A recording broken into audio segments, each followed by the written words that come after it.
y merecía la pena. Te dabas una paliza, pero eso no te lo enseñaban en ningún sitio. O salías a la línea o no lo aprendías. Y con el ATP pues nos pasó todo tipo de peripecias, como no puede ser de menos en estos casos.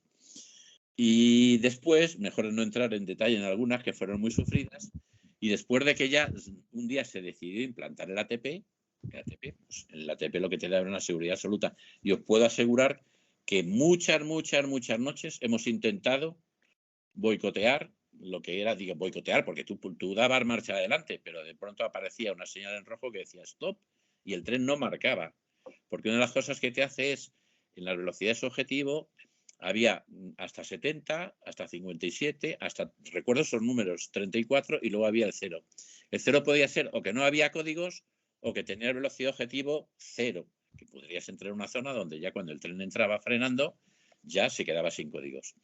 Pero cuando tú intentabas marcar, el tren ni marcaba y además ya tenía metido el freno. O sea, se daban dos condiciones, lo cual era importante. Después ya empezamos con el ATO. Y el ATO nos volvió locos, porque el ATO nos sacó los problemas que tiene un tren intrínsecos, que aparentemente está todo bien, pero que no está bien, pues resulta que el ATO decía que no, que allí había algo que no estaba bien. El ATO recibía dos señales en la vía de dos balizas que había a una distancia intermedia acercándose a la estación. Una baliza estaba a la mitad del punto de parada y otra a la mitad de la mitad, y le decía dónde tenía que parar, y la parada era con más o menos 1,5 metros de error. Al final conseguimos 20 centímetros de error. Os podéis imaginar hasta qué punto, pero al principio pasaba que tú salías con una unidad y paraba bien, y salías con otra unidad y paraba bien, acoplabas las dos unidades, hacías un tren como si fuera para viajeros, y puede ser que desde los dos caminos no fuera bien, o desde una fuera bien y desde otra fuera mal. Y es que había un elemento, un equipo, que era la señal de valor teórico, se llamaba, que era la señal que daba a toda la orden, a todo el tren, de qué punto de freno eléctrico tenía que ser, porque el tren normalmente frena a nivel eléctrico, para entrar en ese tema también. Y la frecuencia de la señal, que tenía que ser una frecuencia, me acuerdo perfectamente porque aquí echamos muchas horas a buscar qué pasaba, eran 420 hercios, 420 ciclos, pues unos estaban ajustados a 419, otros a 417, otros a 423, y hasta que localizamos que unos estaban, porque pensábamos que todo estaba bien, que eso estaba bien, pero te tienes que ir al origen de la señal al final, y era la señal de valor teórico, que era la que servía para el freno eléctrico. El tren frena normalmente con un freno eléctrico que hace que el motor se convierta en generador y vuelque la energía sobre unas resistencias. Y este tren, curiosamente, además tenía luego un chopper que utilizaba la energía de las baterías para intervenir en el frenado. El par de frenado era una constante por el flujo de los motores, por la intensidad que pasaba.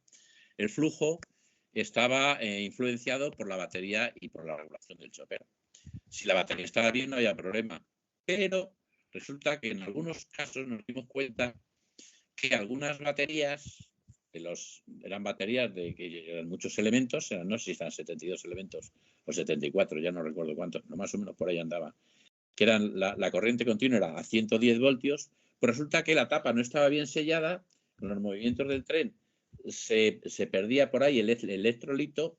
El electrolito, los conjuntos de los vasos estaban metidos en cajas de madera, la madera empezaba a empaparse como si fuera una esponja, y resulta que se podía producir por una derivación intermedia. Y entonces, claro, ahí te pasaban cosas curiosas. Un tren empieza a fallar, cada vez falla más, lo metes en el taller, déjalo ahí, que dentro de media hora vamos a verlo, y cuando vas a verlo la batería se ha vuelto a cargar bien, porque se estaba descargando mal, y resulta que no encuentras nada.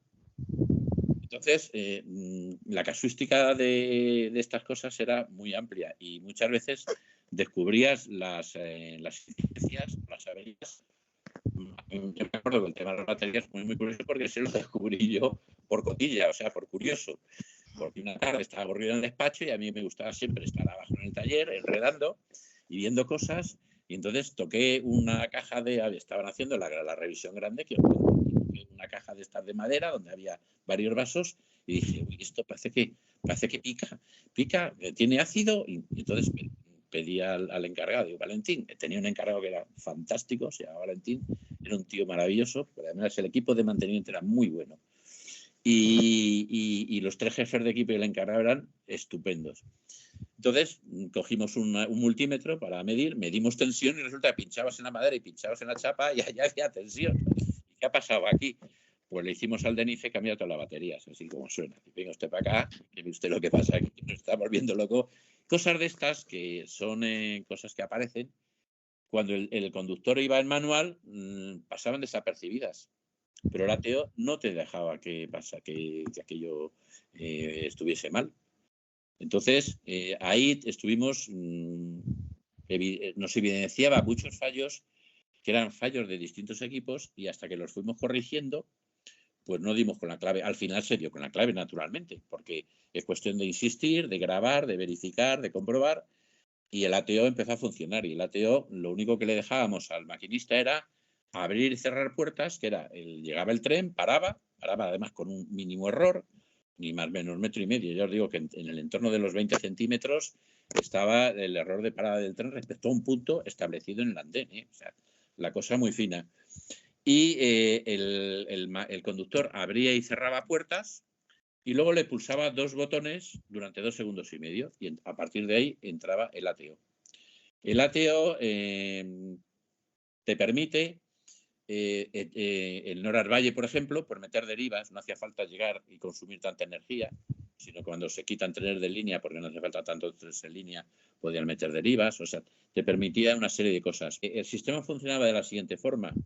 El tren arranca en ATP, tiene la señal en verde, tiene códigos en vía, y puede que inclusive en la estación siguiente tampoco haya ni tren, es decir, que se pueda encontrar todas las señales abiertas, pero llega un momento en que se encuentra con una baliza del ATO que le dice, estás a 300 metros del punto de parada, piensa que tienes que parar, y le dice, en función de si está en horizontal, en rampa o en pendiente, tienes que utilizar estas curvas de freno. Utiliza estos puntos, las curvas correspondientes al punto 6, al 5 y al 4, o al 5, 4 y 3 para parar.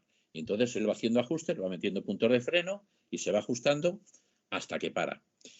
El freno neumático, que esto es importante saberlo, está siempre detrás esperando, pero presionado, sujeto, de tal forma que en el caso en que el freno eléctrico desapareciese por alguna incidencia, el freno neumático te sustituye de la misma forma y con la misma intensidad.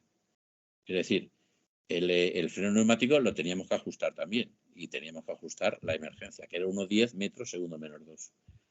Ese freno neumático se entra en acción cuando un viajero hace uso de un tirador de emergencia. Había una seta roja en el pupitre que cuando te descuidas y la cosa está mal, tirar de la seta, pasas al punto 7 de freno, que es solo el neumático, etcétera, etcétera. Entonces, esa era, digamos, una de las formas de funcionamiento, pero el tren, las unidades, cuando salían de revisión, siempre se iban a la vía de pruebas. La vía de pruebas es una vía con códigos, además, y lo que se hacía era ajustar que todos los trenes, todas las unidades, perdón, no los trenes, sino unidad a unidad, saliesen con la misma deceleración para que cuando estuviesen acoplados y habiendo resuelto el problema que has hablado antes de la señal de valor teórico, que era lo que mandaba el freno o mandaba los puntos de freno eléctrico, pues aquello funcionase de forma homogénea y funcionase bien. Pero para llegar a todas esas cosas en un tren nuevo, y que además con falta de experiencia, porque nosotros no tenemos ninguna experiencia en nada de eso. Entonces, resulta que tú estabas por un lado trabajando con Dimetronic, que te decía, mi equipo hace esto, el de Westinghouse tiene otra cosa por otro lado, que mi equipo hace esto otro, el del freno Nor hace otra cosa, y entonces el de Metro era el que tenía que tener todo el tren en la cabeza para relacionar unos problemas con otros. Te volvías loco. A todo esto, el equipo de Metro que había allí era el responsable de mantenimiento, que en este caso era yo, 2 personas que eran administrativos y unos supervisores, que es una figura importantísima, en este caso, importantísima, que son supervisores de control de calidad de operaciones de mantenimiento, que eran de Metro. Entonces, no se daba un tren útil si el supervisor no lo había visto y le había dado el alta. Es decir, Llegaba un tren con una tarjeta, el inspector de línea hacía una tarjeta de averías y entonces entraba el tren con la tarjeta. Que en muchos casos le decíamos al inspector, entra y cuéntanos porque lo que cuentas es un poco raro y aquí hay muchas complicaciones. Y ya de paso te enseñamos también para que nos identifiques cuando tú estés en línea por el comportamiento del tren que puede ser. Y entonces esa tarjeta se daba al responsable de mantenimiento, que eran entonces los de Westinghouse, que era una contrata que teníamos allí, que había del orden de 37 personas. Esos eran los de mantenimiento, los demás eran todos de garantía.